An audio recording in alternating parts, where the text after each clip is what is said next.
Kanina pa ako kinukulit ng langaw na to. Fruit fly yata yung tawag sa kanila.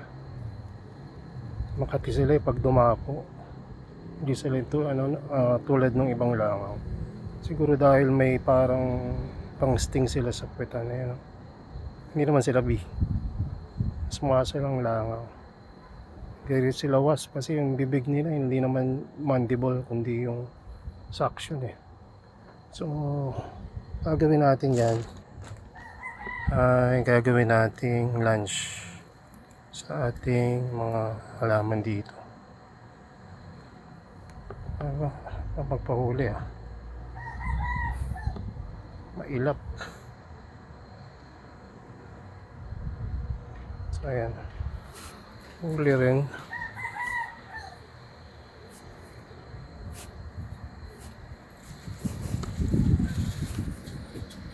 So pakain natin.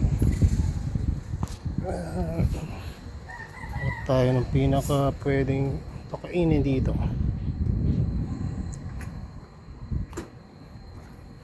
Ito si kaya makain kaya to si hornbill.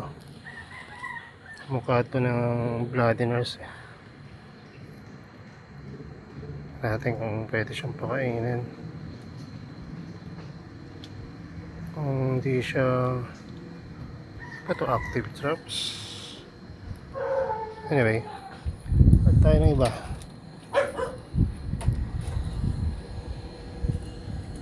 Dito tayo kay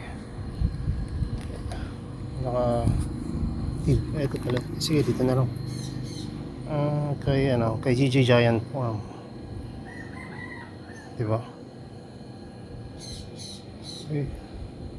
Hindi nahuli ng palabas. Nahila ko palabas. Sorry. So, take 2 tayo. Take 2 tayo. Kaya hindi hindi talaga ako nagbibigay ng kain sa mga alaga ko. Kasi minsan ganun yung nangyayari. Sayang yung energy na binigay ng isang BFT kanina. Pero ito, sure na ito, huli na ito.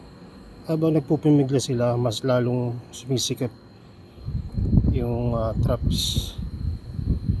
Kaya kapag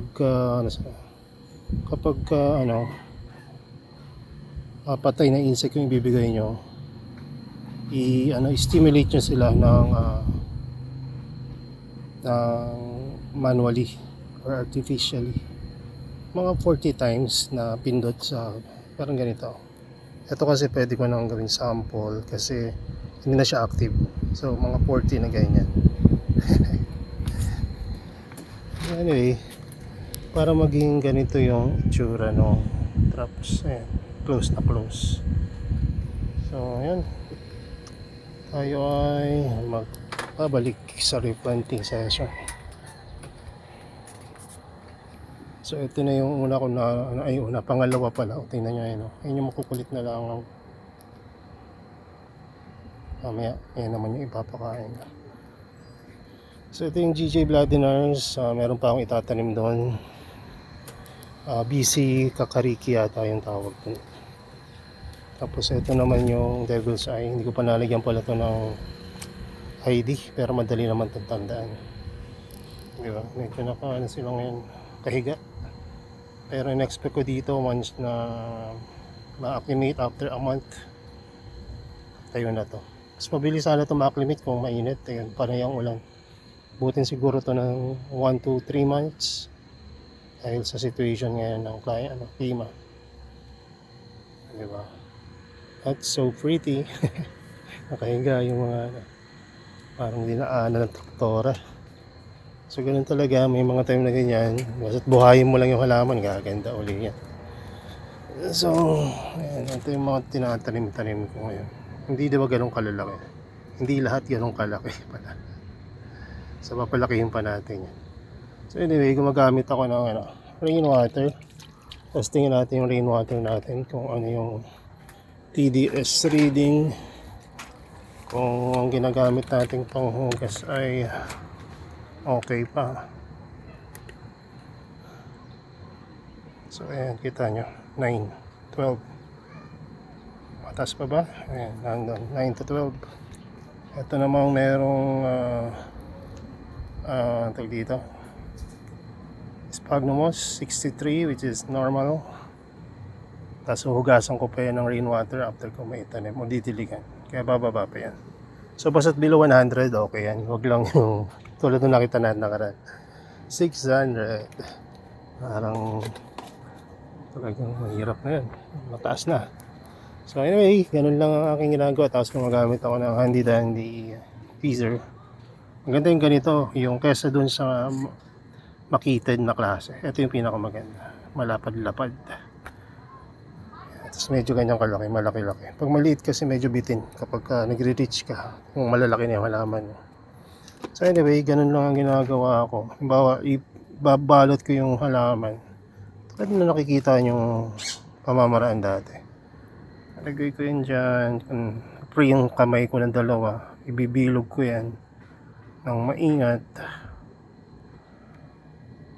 Ayan, dahil isang kamay lang gamit ko ngayon, nabigyan ko lang kayo ng konting idea. Yung mga putol-putol na mga ganyan, tinatanim ko pa yan. Kasi tinutubuan pa rin yan ng plantlets. Tingnan nyo ganyan na. Tapos medyo paikutin mo lang. Ganyan. Tapos pwede mo na yung itanim.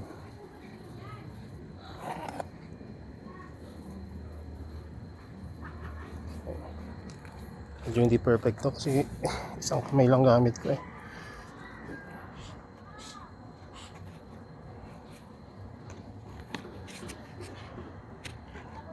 Basta as nakalabas ng maayos yung mga traps niya, diba, pasok pa rin. Sa tagal ko nang ginagawa ito, kahit na medyo palyado yung pag-angat kanina, effect pa rin yan na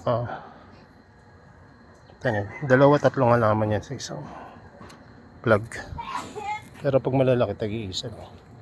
So anyway, diretso na ako sa pag-aasikaso dito. Tuhuling ko pa yung langan na makulit.